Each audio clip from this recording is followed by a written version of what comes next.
Hello မင်္ဂလာပါကူမတော်လိုက်ပြမယ်အခန်းလေးကတော့တောင်ကလာပါမြို့နေစင်းကြီးရောက်ကွက်မှာရှိတယ်သွားလာရလွယ်ကူတယ်အဆင်ပြေတယ်အာကား6လမ်းမှာရှိတယ်6ထပ်တရဲ9လွာအခန်းလေးကိုလိုက်ပြပေးပါမယ်ရှင်လိုက်ကြည့်ပေးပါနော်ဒီကလေးဟာဆိုလို့ရှိရင် BCC ကြာပြီးသားပါပေ20 60ပေါ်မှာစောက်ထားတဲ့မြေချင်း control တူတွေစောက်လုပ်ထားတဲ့ရန်ခန်းလေးဖြစ်ပါတယ်ရှင်1854ပေရှိပါတယ်ဘေးနှစ်ဖက်စလုံးမှာဘေးတိုင်းမရှိပါဘူးရှင်ဘုရားခန်းလေးတည်တံ့ပါဝင်ပါတယ်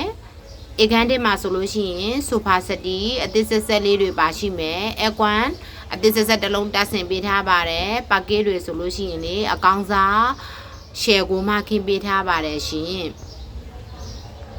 6ထပ်တရဲ9လွှာဖြစ်ပါတယ်အခန်းအကျလေး2ခန်းပါပါတယ်ဒီခန်းလေးကကြတော့ပထမမြင်တွေ့ရမယ်အခန်းအကျလေးပါအခန်းတွေထဲမှာဆိုလို့ရှိရင်လေအကွမ်တွေအသစ်ကိုမှထည့်ပေးထားတယ်6လမ်းလေးဘေးနားလေးမှာဆိုလို့ရှိရင်လေနေရင်ကဗီဒီယိုလေးတွေစင်လေးတွေနဲ့အသေးချာလေးကိုလုပ်ပေးထားပါတယ်ဒါဒုတိယမြင်တွေ့ရမယ်အခန်းအကျကြီးပါဒီခန်းလေးမှာဆိုလို့ရှိရင်လေ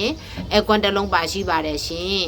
ဒါနောက်ဘက် kitchen room လေးပါအဝင်ဝါးလေးမှာစလိုက်တော့ပါရှိမယ် kitchen ခန်းလေးမှာဆိုလို့ရှိရင်ကြွေပြအထူစားလေးတွေခင်းပေးထားမယ် kitchen cabinet လေးတွေလုပ်ပေးထားပါတယ်ရှင်လုံးဝကိုရှယ်ကိုမှပြင်ဆင်ထားတဲ့တိုက်သစ်ဆက်ဆက်လေးဖြစ်ပါတယ်ဒီခန်းလေးရဲ့အရောင်းခေါ်စလေးကတော့2830ညှိနှိုင်းလေးနဲ့ရောင်းချပေးပါမယ်ရှင်ဗန်ချိတ်လေးလက်ခံပါတယ်တောင်ကလာရဲ့စနေရောက်ွယ်မာကား6လက်မှာရှိတယ်လမ်းကြေပါပဲရှင်ဝင်ချင်းလေးပါပဲเนาะတိုက်သေးဆက်ဆက်လေးရပါမယ်ဒီခန်းလေးကိုမတ်တော်မေးချမ်းမြေဖြစ်လာရောက်ကြည့်ရှုဖို့ဖိတ်ခေါ်လိုက်ပါတယ်ကျေးဇူးတင်ပါတယ်ရှင်